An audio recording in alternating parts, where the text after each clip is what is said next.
one very powerful, influential, highly opinionated VC investor can actually be a lot more difficult to manage than 1,000 small retail investors. 2% of venture capital funding, or VC and angels, went to all women founder teams, 15% went to mixed gender teams, which means that 85% went to all male teams. The more you've got that kind of like pull, that product market fit feeling in the market, the more likely it's going to be that you'll be able to mobilize the community to back you and to invest behind your idea. Hey, it's Nathan Bush, or Bushy, joining you from the land of the terrible people here in Brisbane, Australia. What if you could not have to beg your bank for more money, or maybe not pay stupid interest rates to access capital, or have to pitch to VCs who just don't get e-commerce? What if there was another path to raising funds for your e-commerce business? What if you could raise capital on your own terms, build momentum, and even use your huge database of passionate customers to help you raise money to help your business grow? That's what we're going to talk about today. Today, we are joined by Kirstin Hunter, who is the CEO of Birchal, Australia's leading equity crowdfunding platform. Before Birchal, Kirstin co-founded Future Super, ran Techstars in Sydney, and built a career that zigzags from medicine to law to consulting, startups, and venture. I've known Kirstin for a long time, and her career just blows my mind. Birchal has now powered over 300 crowdsourced funding campaigns and raised more than $200 million, backing e-commerce brands, some of which you've known and who have been on the show before talking about Birchal, such as Outland Denim, Sneaker Laundry, and Zero Co. If you have ever thought about raising capital for your business or are thinking about it in the future, this is a great episode to get insight on another path that is less taken. Today, we are going to talk about how to know when your brand is ready for crowdfunding and how the Birchal model might differ from other models such as Kickstarter or VC backing. We talk about the secret to creating and keeping momentum in a crowdsourced funding campaign. And we talk about something that Kirstin is so passionate about. Are we ever going to get to equality when it comes to who investment funding goes to in the Australian startup ecosystem? That is a fascinating chat. So without any further ado, thank you to our partners Shopify and Klaviyo. Here's our conversation with Kirstin Hunter, CEO of Birchal. Kirstin, welcome to Add to Cart. Thanks for having me. Well, this is going to be a bit of a different episode, I think, because there is a little bit of a history here that our listeners might not know about. We actually went to school together, and one of my fondest memories is that you were the one that had a car before everyone else and used to give me a lift to school every day in year 12. And here we are today. There you go. I know, crazy. Yeah, and I mean, for your listeners as well, probably don't know, we actually went to a really small school. It's not like we were at some massive city private school and everyone knows everybody. Like, our school was little. We were the fourth lot of year 12s to finish. It is a big coincidence that we have crossed paths again. It is. You saved me from riding a bike up some massive hills, so thank you for that all these years later. Yeah, they're not as big as you remember, but they are still there. In my mind, they're still massive. So excited to have our conversation today. We've obviously stayed connected through your amazing roles, and you've had just this career that I look at and I go, it's just fascinating where you've been and how you've structured your career, because from studying medicine and law to being involved in student politics, all the way through to co-founding a superannuation company, being involved in consulting, legal firms and tech startups, and now CEO of Birchal. It's quite a journey. Yeah, it is quite a journey. I have kind of a Gen Z career, but before it became cool, I think, to move around a lot. So you were cool before everyone else was cool. I don't know. But yeah, I mean, I think when you look backwards at all of the different things I've done, you know, as you said, studied medicine for a few years, then went across to law, worked as a lawyer, worked as a management consultant. So I spent 10 years all up in professional services before coming across to the startup space as one of the co-founders at Future Super, which is Australia's first ethical and fossil fuel-free superannuation fund. Since that time, I've done a couple of other different roles in the startup ecosystem. Most recently, before my current role, I've been the managing director of Techstars in Sydney, so running the global accelerator in the Sydney program, and then more recently taking on the CEO at Virtual. But I think all of these kind of career changes and decisions that I've made, I've kind of been following my energy, I think, following what feels right to me in the moment. And each one of those career pivots, I move away from things that I don't like about my old job and more towards things that I do like. So it's really cool because it feels like each one of these roles is more and more me than the one I left before. The current, where I am now at Virtual, I think really brings together a bunch of these different things that I've done before. So at Future Super, it was all about creating wealth creation opportunities for retail investors and helping retail investors understand that superannuation really gives you the opportunity to combine people power with financial power and to get this influence in the market that we couldn't have if we were just acting independently. And I think crowdfunding really is the same thing. Like, it gives retail investors the opportunity to decide which ideas get funding, which founders deserve funding, and really get to shape the economy around them. So I love that piece of what we do at Virtual. And then the flip side of crowdfunding as well is, where does the money go to? And again, I feel like that really builds on the work that I've done in the last couple of years at Techstars, particularly around access to capital for diverse founders and people with ideas that are super interesting and have a heap of potential, but don't necessarily match the very narrow archetype of what gets funding from VCs in Australia. I really want to go into that in this conversation because you're such a great example of someone standing up for diverse funding and giving a range of founders a go. And we have a lot of that in e-commerce. I mean, I always look at our guest lists and our covers to make sure that we're as diverse as possible. And we're still not as diverse as I'd like it to be, but I think we're getting there. Tell me though, I want to go back to your decision about following your energy at Virtual. So Virtual has been referenced a number of times on the podcast. We've had Outland Denim, we've had Sneaker Laundry, Zero Co, to name a few, who have all raised money as e-commerce businesses through Virtual. And I understand now that there's been over 300 campaigns and over $200 million raised through the platform.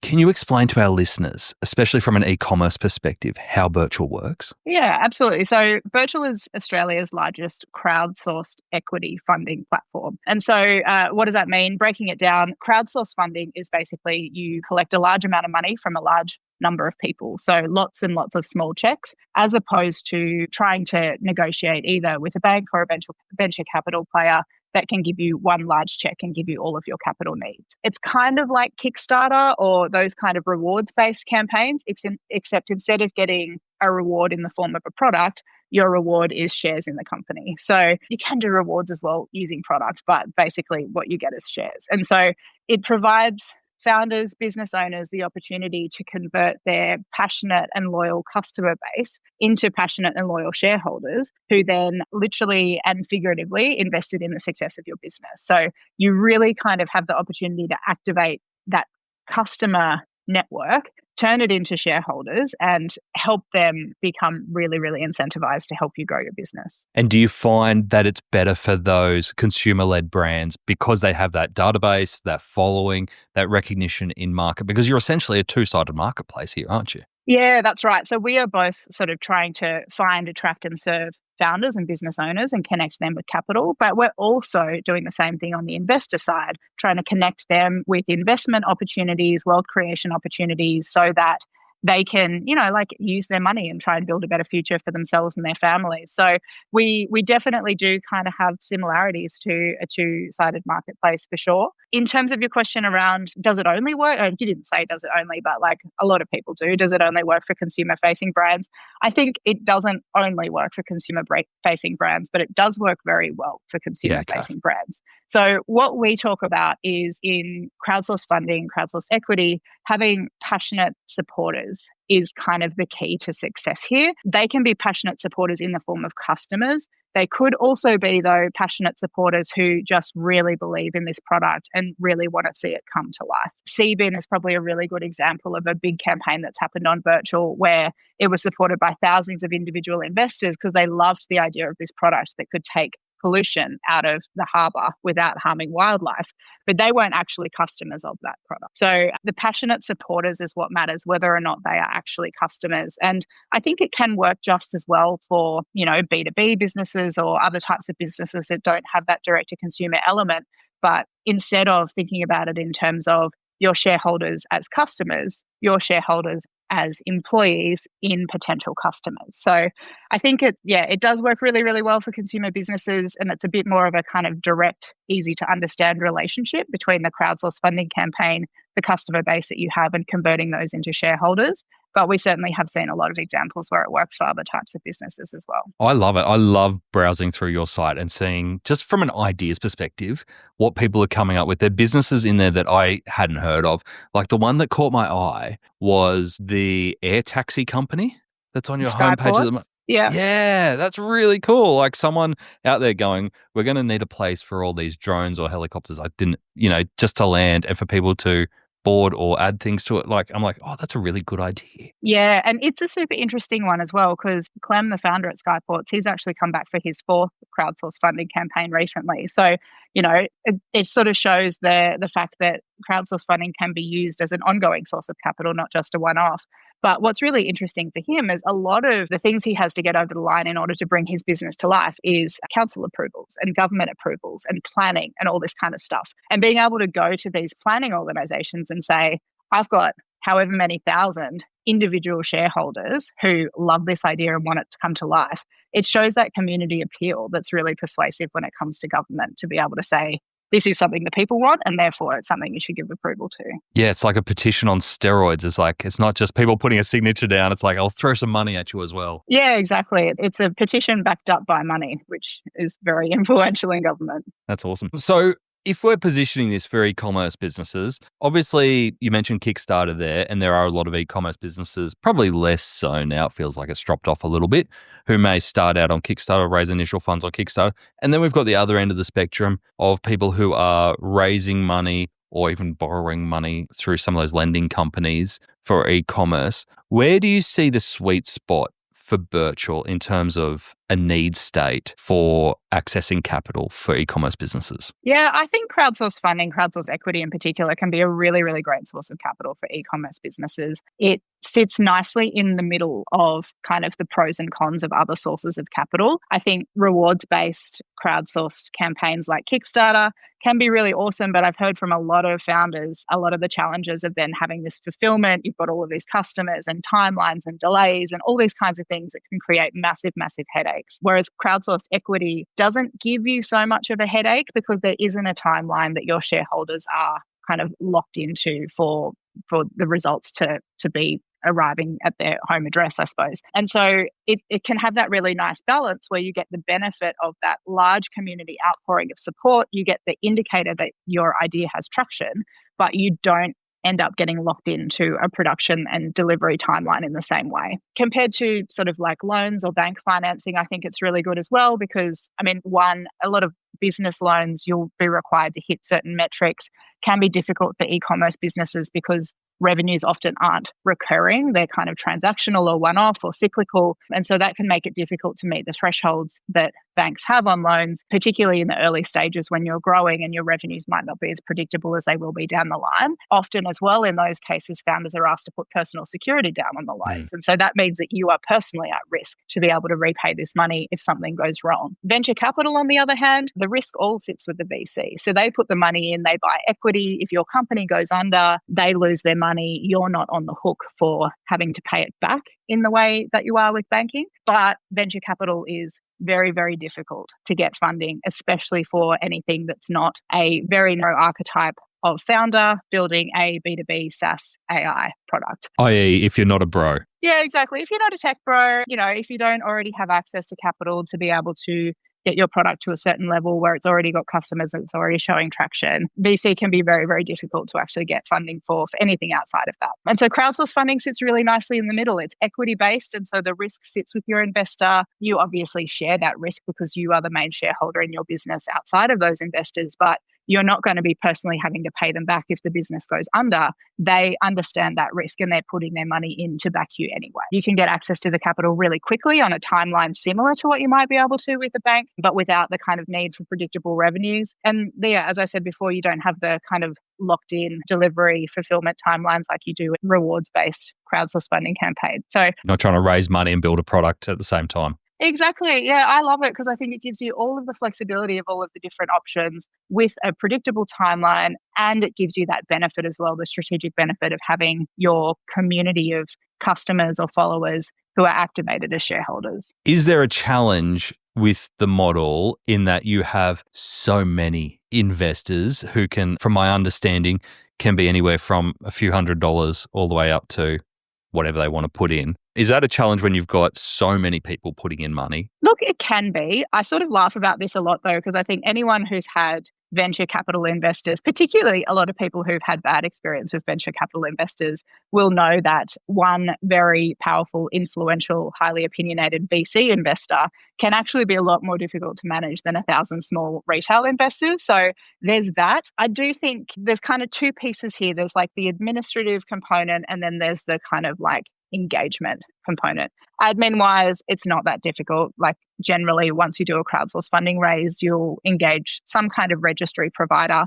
So they will take care of all of the admin for you. The engagement piece, I think, is a little bit more interesting. And again, I think this is something that's similar for crowdsource funding as it is for any other type of startup business. When I was at Techstars, I would coach founders around how to engage their mentors, their investors, to kind of build this community around them. Even before you ask them for money, having that engagement makes it easier to ask for money. And what I would say to them is like, this doesn't have to be this massive ordeal. Like a monthly or quarterly email with your highlights, your lowlights, your ask for your community. That's really all it takes. And if that is a high quality, punchy email that people enjoy reading, they'll open it whenever it arrives in their inbox. They'll look at your ask. They'll go and do that thing. And so you really get the strategic benefits. What I think doesn't work as well is people who go through crowdsource funding, they take their investor database, they add it to their EDM list, and they never communicate with them again outside of the marketing emails. So I do think you need to come to a crowdsource funding campaign prepared to treat those investors like investors. But you're not going to have 1,000 different opinions coming to you on what you should do with your business. And there is a way to channel it into like a real strategic powerhouse to help you grow. It's really interesting to hear you explain that model and that approach, because I've invested in a couple of virtual businesses, and it's more out of curiosity than anything because I'm like, I love getting inside of businesses and understanding the mechanics and what they're up to. So to be able to have skin in the game and to have access to that information and that insight's been great. I have noticed on, especially one of them, starting off so strong on the communications. It was like, this is what we're doing. This is our next plans. Here's a special insider discount for you, like really engaging. And then after kind of 12 to 18 months started dropping off, and now you don't hear from them. Is that a challenge for a lot of businesses once the money's in the bank and the excitement's worn off, to keep up that momentum with investors? Because like you said, some might come back for a second, third or fourth round of funding. Yeah, definitely. Yeah, I think it is a challenge. And I mean, this is a challenge for me as well as CEO of Virtual. We do monthly updates for our investors, and it is tough sometimes, especially if you might not have good news to share. You know, it's easy when things are going well. It's harder when things are a little bit more challenging. But I also think that's when it's more important to keep your shareholders up to date so that they can jump in and help you as well. We definitely see a correlation in the data of companies that are better at that post-transaction communication with shareholders have a higher rate of shareholder follow-on in subsequent raises. And so that can be, you know, probably up to, I think the highest that I've seen recently is around 40%. So 40% of shareholders from your previous raise reinvesting in your future raise. That can be a huge boost and make your subsequent raise really, really quick and easy to get off the ground. Whereas if your first round of investors haven't heard from you or only hear from you when things are good and then are left guessing when things are bad, they're probably going to be less likely to put money in again because it feels like this is high risk. You've treated me as a source of money. You haven't given me that engagement, that connection community that I was really seeking in this investment in the first place. Yeah. And I can imagine that's a risk that you've got to manage as well as Virtual, the brand. Overseeing a lot of these. The example that comes to mind is ZeroCo. So we've had Mike on the show, friend of the show, loved his vision and what he was setting out to do. And obviously the virtual community did too, because I think they raised $3 million in like 47 minutes or something and ended up raising $5 million when they first launched, Yeah, exactly. They're one of, I think, 3 campaigns that's maxed out the $5 million maximum that you can raise on virtual. Oh, is So that the maximum? huge, yeah, $5 million a year, yeah. So huge outpouring of community support, and for great reason. It was an awesome brand, awesome product. I was a customer. I was just as gutted as everyone else was when they announced that they were closing their doors.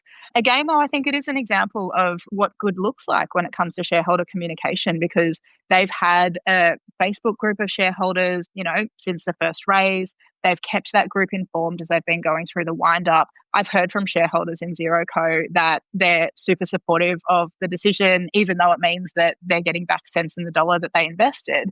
But they still feel like this was worth it to give this a shot. We can see the impact that ZeroCo has had in terms of other, cleaning products, packaging, environmentally friendly standards, all that kind of stuff. Like, it feels like that investment has had impact, even though it isn't ending in the way that any of us wanted it to. So, yeah, it's really sad for us because they were such a great example of the power of crowdsource funding to bring really great ideas to life and to connect that sort of customer base with the shareholder base. But I do think even in winding up, they've done a great job of being able to manage that group of shareholders really effectively. All the way through. It's funny what you're saying there around investors understanding, because it's almost the opposite of the lynch mobs that you find at ASX investor meetings when things are going south.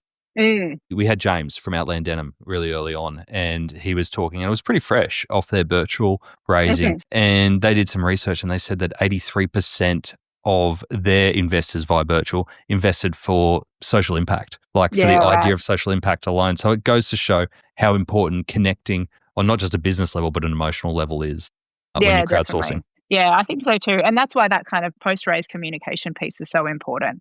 We see a lot, investors come in and they love the product, or they love the founder, or they want this idea to exist. And they come in with this real sense of like, yes, I'm backing this, I'm part of this movement.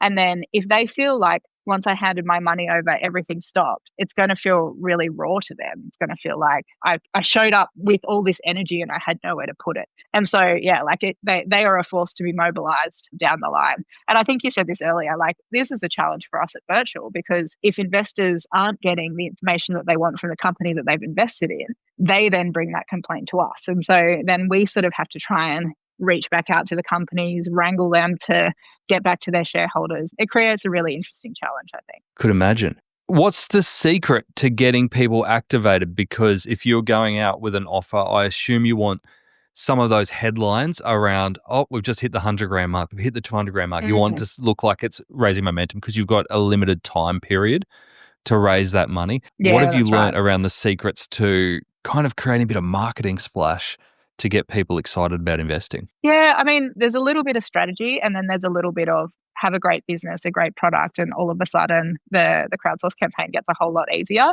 You mean marketing won't just fix all the cracks in a business? Exactly. It won't just fix all the cracks. It can fix some of them though. But no, I think when you have a great product, a great idea, a mobilized community that's already backing you, that community can sort of jump in and be the first dollars into the campaign, I suppose. Crowdsource funding, like a lot of marketing campaigns, is all about momentum. And so there's a couple of pieces that we have to play with: the amount that you set the minimum target at, the amount that you set the maximum target at, and then how you kind of advertise and communicate during the campaign itself. The minimum, you want it to be high enough that that it actually is going to move the needle for you in the business, but you also want it to be low enough that you can kind of bust through it pretty quickly and be able to go back out to your expression of interest group and say, hey, we've already reached our minimum. The offer is live. It's going to go ahead. Like, create that real kind of buzz and momentum. Giving updates as the campaign proceeds really helps. Might sort of seem like when it comes to setting the maximum, just set it as high as you can. Why would anyone set it less than $5 million if that's the maximum you can achieve? But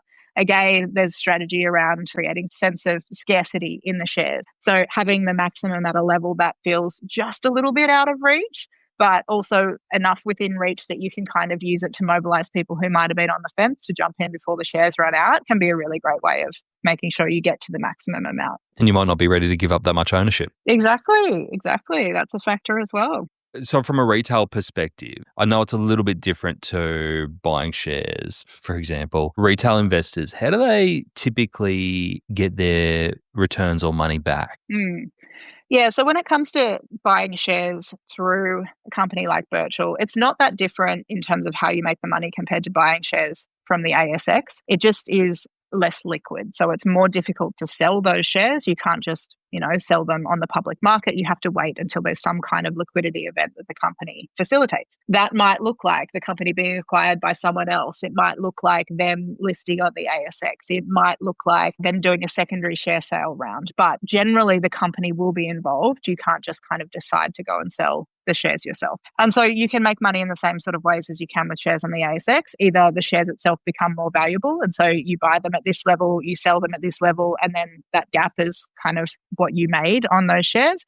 The other way is the company itself gets to a point where it becomes profitable, and then they start distributing some of those profits through dividends. So yeah, that's kind of how it works when it comes to making money at the end of the investment. Awesome. And from a business perspective, when they are working with Birchal to do the raise, how does the Birchal commercial model work? So we charge fees in two different ways. So we have a fixed fee, which is effectively covers our cost of getting the campaign to market. So all of the compliance, legals, background checking, all that kind of stuff. And then we have a success fee. So basically, we are incentivized with the people raising on the platform to do everything we can to help them be as successful as they can be, because the more money they make in their campaign, the more money we make on success fees. So our fees have just recently changed. So our fixed fee component at the moment is $7,000 across the two components of the campaign. So $2,000 for the EOI campaign, expression of interest campaign, and then $5,000 to put the offer live. And then the success fees kind of step down in percentage based on the raise amount. So for smaller raises under $500,000, our success fee is 8%. Between $500,000 and $1 million at 6%, and over $1 million, it goes down to 5%. And so again, like what that kind of says is the work that we do is kind of a lot of the time it's fairly consistent, regardless of whether a company raises $300,000 or $3 million. And so for us, kind of weighting the fees so that the larger raisers pay a lower percentage means that we can make sure that those founders get to keep more of the benefit of the work they do, and also make sure that the larger campaigns aren't subsidizing the smaller campaigns, which I think puts a bit of an unfair burden on the companies that are able to really bring in large amounts of investment. That makes sense. Don't kill me for saying this, but it's almost the real estate model. Kind of, yeah. Tell me about how Birchal also adds value in terms of helping those businesses within your ecosystem. I know that you're obviously very well connected. We are Australia's largest crowdsourced funding platform, and what that sort of brings benefit to people raising on the platform in a couple of different ways. I think the first and probably most obvious is we have the biggest database of investors in Australia. And so we have 12,500 wholesale or sophisticated investors, high net worth people that meet the threshold for sophisticated investment. And we have around 80,000 retail investors. Those retail investors are allowed to invest anywhere up to $10,000 in any campaign before they have to kind of prove that they cross over into that sophisticated investor threshold. So huge reach of potential investors, which can also give you a huge reach in terms of potential customers as well, even if they don't choose to invest. So we have that sort of exposure with the platform. The second way I think that it really benefits is just that real experience of seeing, so many different reps of crowdsourced funding campaigns, being able to spot the patterns around when a campaign is picking up in momentum, when it's stagnating, be able to connect founders with the right kind of advisors and supporters who can help them kind of get their campaign together, being able to provide advice around how they're phrasing their sort of description of their company and their offer document so that it comes across really clearly and compellingly to those investors. Like we have that huge depth of talent in our team and huge depth of experience across all of these different campaigns that can really be leveraged to help drive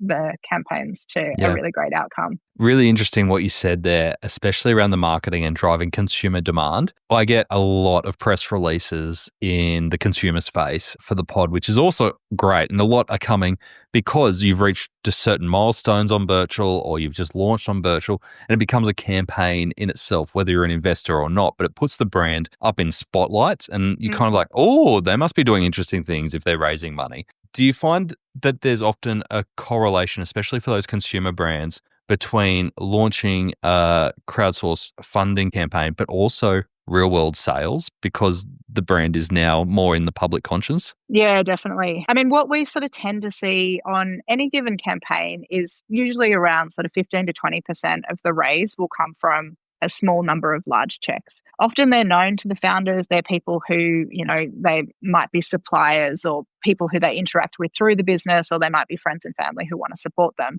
But then the bulk of the raise will come from a very, very large number of quite small checks. The minimum that you can invest is around $250.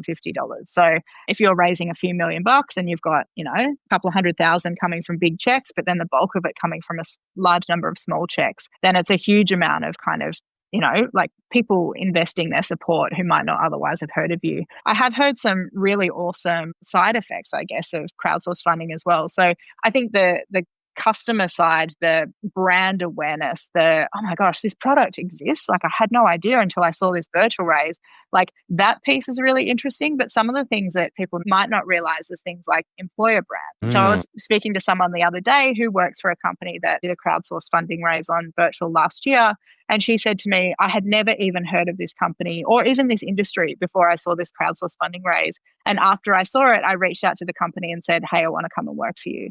And so it really can build the kind of the brand in all senses of the word, not just customers, but employer brand. And that kind of awareness, I think, on the national scale of this is a company that's doing interesting things in this space. And we know that they're kind of more likely to be successful because they've got money in the bank off the back of this crowd raise. Yeah. And I could imagine it almost forces a lot of founders to be really clear with their ambition and selling what the goal is, especially, that's how investors are going to get their money back is by reaching those certain milestones of actually we've turned enough profit to start paying dividends or we've gone public or whatever it is. But you actually have to probably be able to articulate that really clearly for the first time, which I could imagine not only brings in investors, but like you said, brings attention in from future talent, or even I could imagine it also would enthuse and invigorate the team as well to see that out in public and that ambition in public. Yeah, totally. And,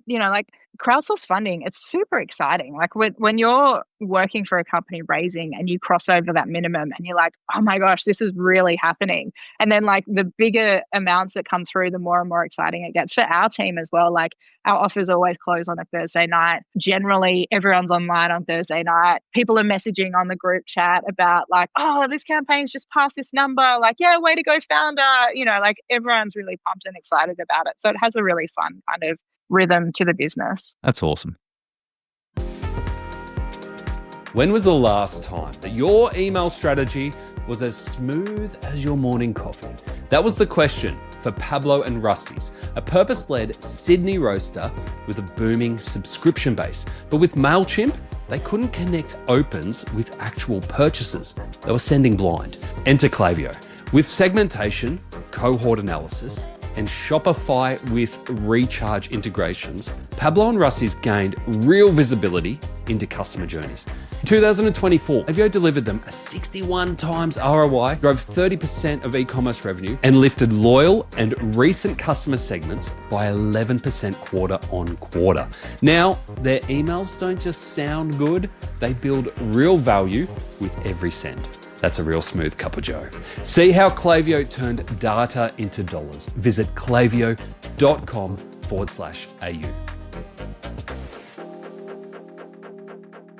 Now, I want to talk about a stat that I saw that you have shared a few times, which is a bit alarming, and I'd love to unpack it a little bit more. You have said publicly a few times, and I know it comes from research, but I'm not sure exactly where, that 2% of funding actually goes to female-founded businesses, and only, is it 15% of funding goes to mixed gender teams. Mixed gender funding. The rest goes to all male-funded businesses. Where does that come from? And can you give us a little bit more context on this? Well, because we're e-commerce nerds, we're not necessarily investment nerds. I'd love to unpack that a little bit more. Yeah, for sure. So those numbers come from the State of Australian Funding Report, which is produced by Cut Through Ventures. They have quarterly reports that give the snapshot for that quarter, and then they do an annual report as well. So those particular numbers are from the 2024 full year report. So 2% of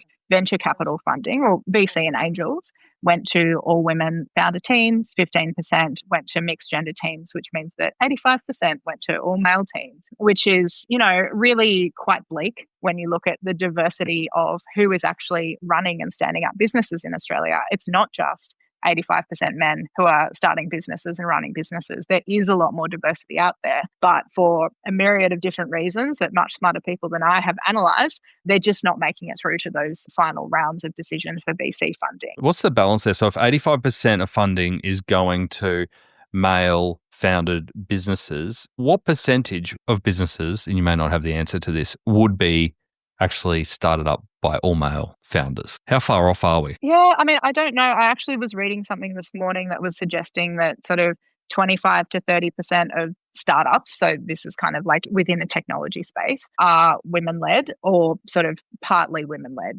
so roughly 30%. I would imagine the mixed gender proportion would be higher than that. So, 2 and 15, we're still a long way off, even if 30% is kind of the lower edge of the representation of women in business. Demographically, maybe that's what it refers to. Maybe it's sort of 30% of startup founders are women, and so 70% are men. And so if we think about, of that group of women, probably a chunk of them are in mixed gender founder teams, just because that tends to be the way it has shaken out. I was in a mixed gender founder team. And then a smaller subset will be either sole founders or in women-only founder teams.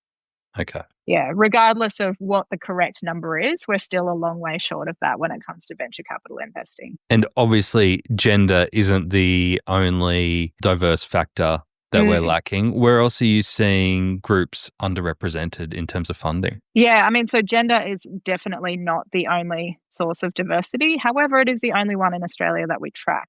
So LGBTQIA plus people, migrant founders, founders of colour, founders with disability, these are all kind of added layers of, accessibility and sort of, intersectional bias, I think, but we don't have the numbers to be able to speak to it. There has been some studies in the US, not in Australia as far as I know of, looking at the intersection between race and gender. So looking at the proportion of funding that goes to women of colour founders. It is so low to almost be a rounding error on zero. But again, in Australia, we don't track anything beyond gender, and even getting the data on gender is like pulling teeth sometimes. So I've always found in my role as an investor at Techstars, all of the kind of commentary around diverse teams perform better has really come through very strongly. I think diverse teams have a greater access to talent and experience, which makes them better prepared to solve really interesting, different problems. I think a lot of the time they are building more interesting companies. Like,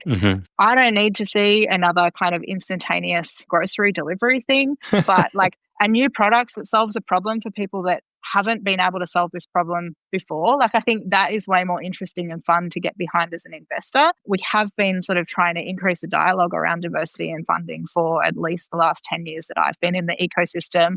The numbers are very stubborn and they don't tend to move very quickly. But I think what I've kind of gotten to at this stage of my career is that's fine. Venture capital can invest in a very narrow archetype of companies and founders, but that creates opportunity for the rest of us. So how can we build something that enables the rest of us who are looking for things much more interesting and diverse to put our money behind?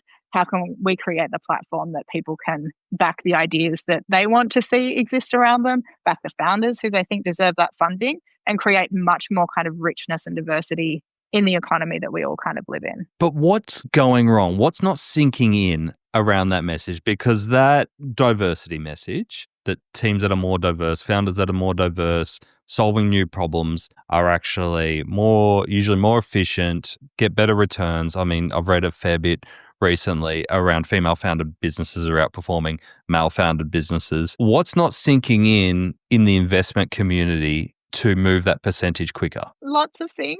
Again, like I'm sort of like, what's the high level answer versus what's the Kirstin goes on a big long rant answer that you'll have to edit out later.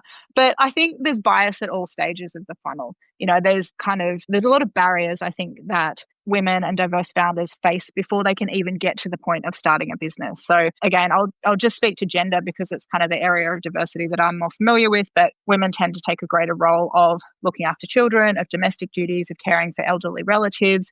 That makes it harder for them to take a big bet, go on risk and found a company where they might have to work without a salary for a while. They might have to put their kind of family's wealth on the line to create this business. Women tend to have a lower risk threshold for things like that because they have a higher level of responsibility around them that they are putting at risk with the business. So, that is one piece of it. Another piece of it is around all of the kind of perceptions around what confidence looks like in women versus what confidence looks like in men. And an example of that is, women tend to get penalized when they negotiate for salary increases within businesses, whereas men get rewarded. And so that same kind of perception is seen when it comes to pitching for funding. If you're a woman founder and you're super ambitious about what are the targets of this business, we're going to build a world-changing thing that's going to shoot the lights out, VCs will be more like, show me the proof, whereas a male founder will go in and pitch that same vision and will be like, bravo, what a visionary. So women kind of get given this burden of proof that they have to meet in these pitching conversations, whereas men get the opportunity to prove themselves. Again, I'm speaking very, very high level stereotypes. That kind of flows all the way through the investment funnel. And so the end result is 15% to mixed gender teams and 2% going to all women teams. Is that also because of the investors that they're pitching to? Do we have the bucket of money, essentially? Is it held by older white men? And is that changing over time as we have more female founders coming in and looking to invest in other businesses? Do you see that evolving over time, that the people actually making the investment decisions, that mix and that diversity will change, which will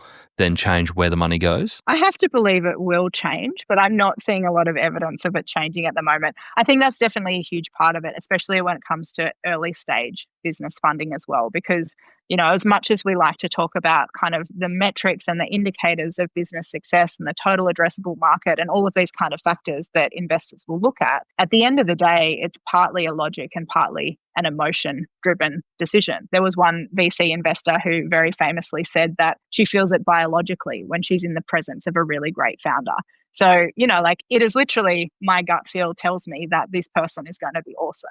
And generally speaking, again, lots of studies by people smarter than me, but that kind of gut feel immediate connection tends to come with people who look like you or remind you of yourself. And so when we have a very narrow subset of investors making these decisions, very homogenous group of predominantly white, predominantly male, predominantly privileged decision makers, then they are going to be matching more likely with people who also match that archetype. The numbers that I've seen, it's sort of around 12% of private equity partners and around 16%, I think, of VC partners, it obviously changes a little bit, are women. And so the flip side of that is men really, really dominating the decision-making process. What I see in VC firms as well is a lot of them have done awesome work in the last few years to bring more women's voices into the conversation, but it still tends to be the kind of older men who are the big dogs in the fund and the women come in as analysts. And so if you're kind of pitching an idea on behalf of a founder to your investment committee,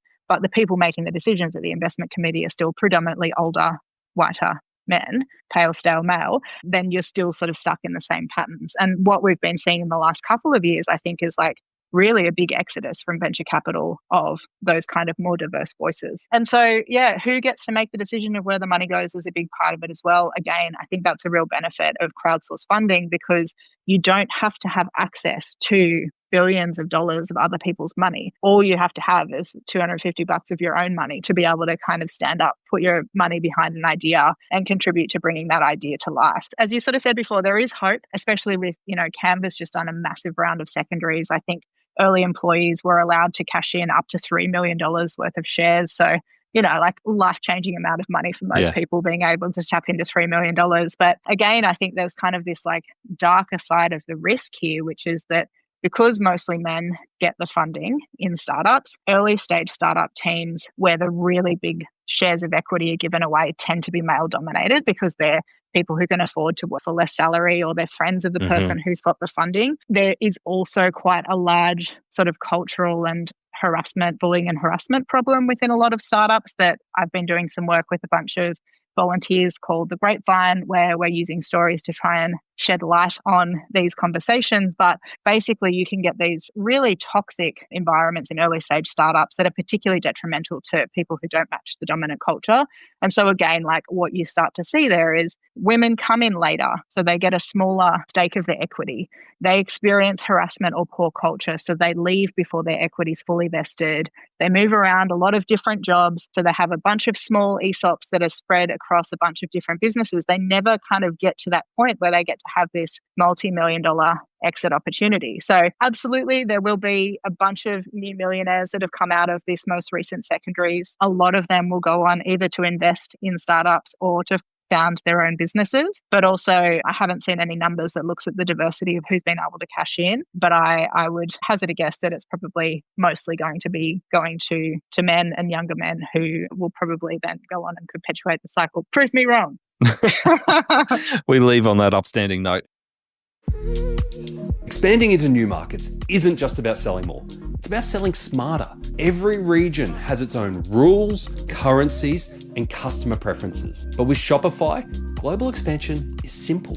Localized storefronts, tailor experiences, and build trust, all from one unified platform. Shopify removes complexity so that you can focus on growth and deliver tailored shopping experiences for every market, in-store and online.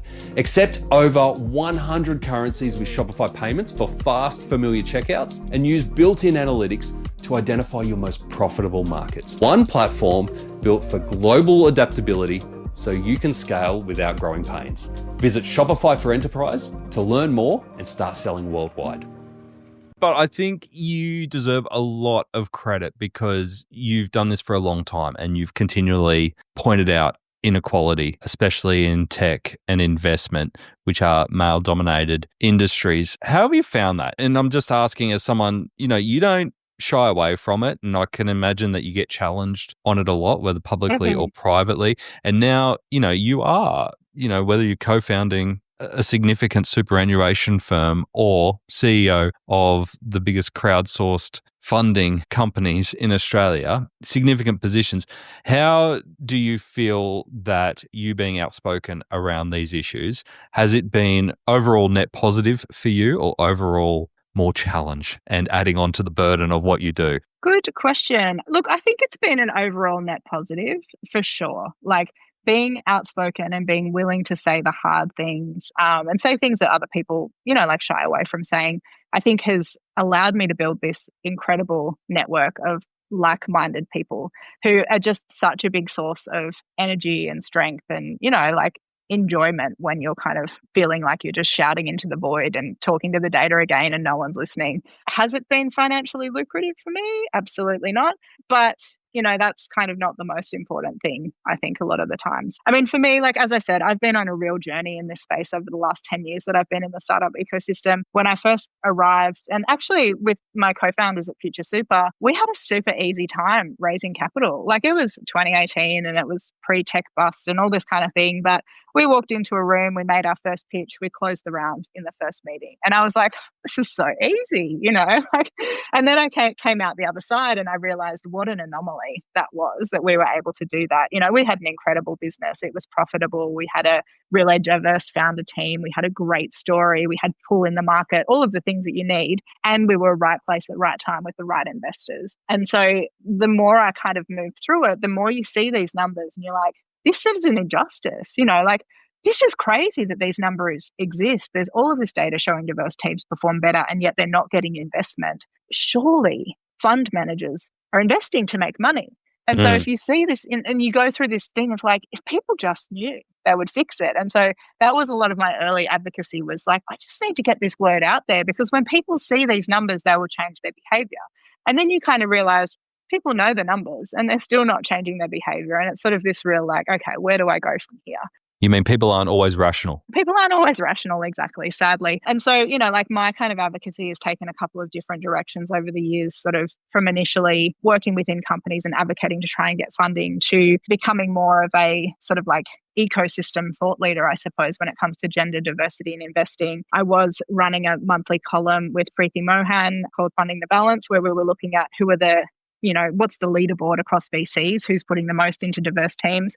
But we basically had to stop it because they were all so bad that we felt that we were just empowering their badness by showing them how bad everyone else was. Making it normal. Yeah, normalizing the fact that no one actually is investing in mixed gender or women-only teams. And so, you try these different things and then you kind of end up in these other sort of avenues. So really what I found myself doing at Techstars was for half of the year when I was going through the process of investing and running the accelerator, that was my set the benchmark of what good looks like, period. And then for the other half of the year when I was between program was like, now let's advocate to sort of help move the rest of the market to where I was. So I think it's on the one hand, demonstrating what's possible, showing what good looks like, building in public so that other people can follow, and then advocating to make it uncomfortable for them to stay where they are. So those kind of combination of things. And so again, that's what I'm so excited about at Virtual is, well, VC is not moving, but actually we don't need them to, because all of us together who see great businesses, great founders, great opportunities outside of that kind of narrow lens,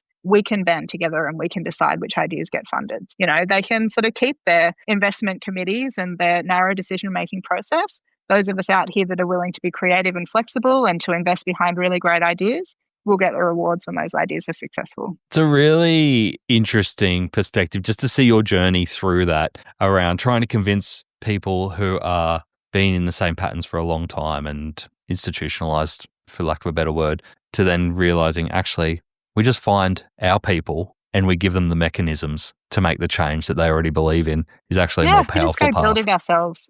Yeah. So tell me, from a virtual perspective, I know you haven't been in the seat for years and years, but looking at the opportunities that virtual has provided to founders, are there any stories that you can leave us with to show how crowdfunding can help, especially for those founders that might traditionally not find those paths to VC that might be underrepresented? Any that stand out for you? Oh, look, there are so many. We've done 324, I think is the most recent number, campaigns across all of that time.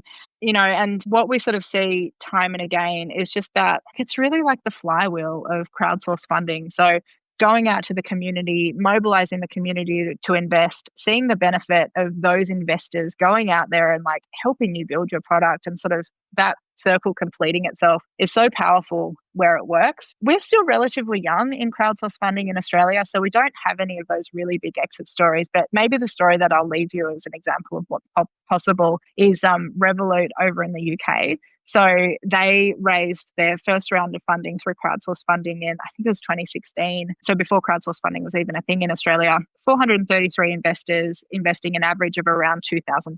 Earlier this year, Revolut hit a valuation of $60 billion. And so that £2,000 original investment is worth over £1 million today, even all of the dilution and rounds factored in. So you could potentially have 433 new millionaires off that campaign. I looked actually just yesterday because I was pulling together this example for a different reason, and their valuation's gone up to 75 billion. So another 25% increase in the last kind of 4 months. And there's a lot that's been said in that Revolut example, but the crowdfunding campaign actually has really fueled that growth. So they're a neobank kind of, digital sort of banking solution. And the fact that they had all of these kind of early invested customers helped create the viral growth, helped them expand their reach, and really helped them get to a point where they could then go on and build this hugely successful company that's been valued at £75 billion. So it's really sounds cool pretty story. good. I'd be in on that. Yeah, exactly. I'd be in on that too. Exactly. That's my dream, is 430 new millionaires from an Australian-based crowdsourced funding campaign. Amazing. Maybe 1,000. We'll just lift it a little higher. Just keep going. So to wrap up, if we've got founders listening to this, especially in the e-commerce space, and they're like, well, I hadn't really considered this as an option before. I didn't really know how crowdsourced funding worked, especially through virtual. What's a tip that you would leave them to know if they might be ready to embark on this type of activity? Yeah, great question. I think the biggest thing for me is, we talk a lot about product market fit, but product market fit is a feeling more than it is a number. So if you're getting that feeling that, your business, your product is pulling away from you, that there's something out there that gives you evidence that there's more to this than just a good idea in your mind, that I think is a great time to start chatting to us about crowdsource funding. Because the more you've got that kind of like pull, that product market fit feeling in the market, the more likely it's going to be that you'll be able to mobilize the community to back you and to invest behind your idea. But even if you're before that, we're always happy to have a chat. So virtual.com, there's an eligibility form on there that you can fill out. That'll come through to our team. We'll be able to come back to you and let you know if you're at a point where crowdsource funding is a good option for you, and if not, what that might look like. And worst case scenario, happy to jump on the phone and have a chat. How good. Kirstin, thank you so much for joining us on Add to Cart. I learned a lot, and I love your passion for the industry, but also making sure everyone has access and there is a more, even though you didn't give me a lot of confidence, more equal playing field. And I'm sure with leaders like you out there banging the drum that it will get there. We've got to believe it, right? Got to believe it. But keep up the great work, and thank you for giving us the inside view on virtual. Thanks for having me. I don't know about you, but I was so inspired by Kirstin. In fact, I'm inspired every time that I speak to her. A lot has changed since we've been driving around Tweed Herds in her little Corolla in the late 90s, and I'm so proud of where she is and the change that she's leading in both the tech and the startup space. I think she's just one of those leaders that we're so lucky to have speaking out on issues that are important to making sure that founders are supported and that we get a good representation across the board of all the amazing ideas that can come out of tech and e-commerce. All right, here are 3 things that I took away from this conversation with Kirstin that could apply to anyone in e-commerce. Number 1, systemize your updates. We heard there from Kirstin that a lot rides on the emotional connection between investors and the company. And I've had that experience myself. It is so easy to invest and you get all these updates and then all of a sudden they drop off as the momentum runs out of the campaign. It's really important that if you have stakeholders, whether they are investors, whether they are managers, whether they are partners, that you systemize your updates, that you don't just do it when you have spare time, that you actually make sure that at this point, every month, every week, I'm going to give you this short, sharp update just to know that you are staying in the loop and that this thing doesn't run on momentum alone. Make sure you systemize your updates, whether you're in investment, whether you're just in e-commerce. Number 2, crowdfunding's hidden upsides. I loved hearing about that. Obviously, we want to crowdfund so we can raise money to grow and do all the things that we have big plans on. But it was fascinating to hear the insight on all those additional benefits, whether that be an increase in product sales because all of a sudden we're getting PR and the brand is looking bigger and brighter and better than ever, or we're having talent come to us who are buying into the vision of where we're going, or there's just an excitement within the team because we've set a goal, we've set a target, and we can see in real time the interest and the excitement that's out in market. All those impacts are really awesome benefits of the crowdfunding model, which I think brings a whole bunch of people on the journey, not just that small pocket of people with money. And number 3, find your people. Kirstin does not shy away from what she thinks is right and is backed up with facts. And I can imagine that that becomes really hard when you're in senior positions with a large number of stakeholders. However, what we learned from Kirstin there is to find your people. Don't necessarily dial down your passions and what you think is right. Continue speaking up, but don't try and convince people who are unconvincible. Instead, use that as your secret power to find people who really resonate with your beliefs and your values. Rather than getting hushed or pressured by people who may not agree, don't go out and argue with the fools. Use that to connect with others who are aligned with your mission and want to help you make some change.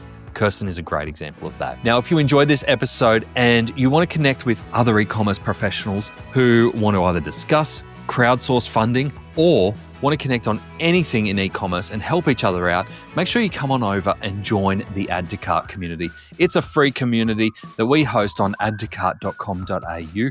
Head on over, join up and join over 500 e-commerce professionals who are sharing tips and tricks daily to help you in your e-commerce career. Until next time, and one last reminder, if you haven't already, whether you're watching on YouTube, whether you're listening on Spotify or through Apple, make sure you hit that subscribe button so that we can keep bringing you great stories and great inspiration to help you in your e-commerce career. I'll see you next time.